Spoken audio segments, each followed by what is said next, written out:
হেই, আসসালামু আলাইকুম। ঈদ মুবারক সবাইকে। আজকে মধ্যবিত্তের কেমন ঈদের বাজার হয় সেটাই দেখাই একটু। কালকে বাবা বাজার করে এনেছে। এখানে একটু লাচ্চা আছে, এখানে হচ্ছে আপনার চিনি আছে। চিনি একটু বেশিই আছে কারণ বিভিন্ন রকম মিষ্টি রান্না করতে হবে। আর এইসব পায়েস বা বিভিন্ন এগুলো বলুন, এগুলো মিষ্টি ছাড়া না আমাদের বাড়িতে একদমই খায় না কেউ। আর ওখানে একটু সিমাই আছে, এখানে ঘুগনি রান্নার জন্য বুট আছে। আমি এগুলো একটু সরিয়ে রাখি, না হলে আমি জায়গা পাচ্ছি না এখানে। তারপর হচ্ছে এটা হচ্ছে ভুজিয়া, এটা ওই ঘুগনি দিয়ে খাওয়ার জন্যই আছে। আর এখানে আছে সুজির দুটো ছোট ছোট প্যাকেট।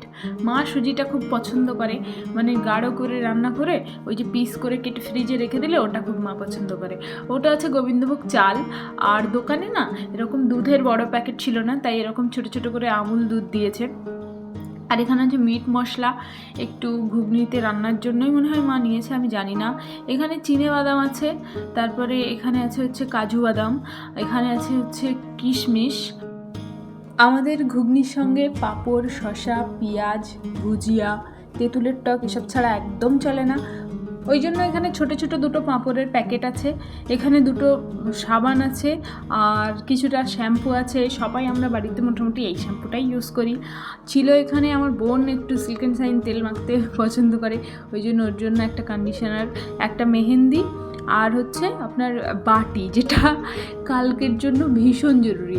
মানে সবাই হচ্ছে আপনার এত বেশি আসবে বা এত সবাই খেতে থাকবে, সেগুলো ধোয়াটা অনেক চাপ হয়ে যায়। ওই জন্যই এই তো আমাদের এবারের ঈদের বাজার, মধ্যবিত্ত পরিবারের ঈদের বাজার বলতে পারেন। ঠিক আছে, আজকের ব্লগটা এই পর্যন্ত। এটা একটা মিনি ব্লগ ছিল। আপনার সঙ্গে আবার আমার দেখা হবে নতুন কোনো ভিডিওতে। ততক্ষণ পর্যন্ত আপনি ভালো থাকুন, সুস্থ থাকুন।